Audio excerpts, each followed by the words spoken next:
let's discuss why DPP is better as an electrophile than IPP by drawing the carbocation that each would form. So both of these participate in enzymatic or could potentially participate in enzymatic reactions where this group here, the diphosphate, will actually act as a leaving group. If this one leaves, IPP, which is not generally used as an electrophile in these enzymatic reactions, if it leaves, we generate this carbocation. Alternatively, if DPP acts, if the phosphate in DPP acts as the leaving group, we would generate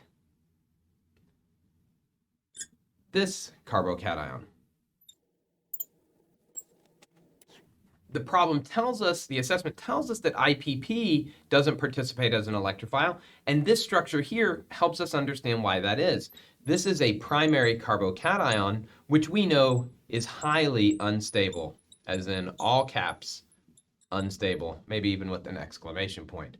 Whereas the carbocation we form over here, which we might initially say, but wait, that's a primary carbocation too. It is, but we can draw resonance. And so that positive charge can be delocalized over two different atoms, one of which is tertiary.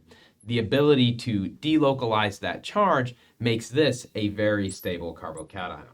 So the answer to the question posed, why does DPP act as a good electrophile? Because it can make a highly stable carbocation, whereas IPP cannot.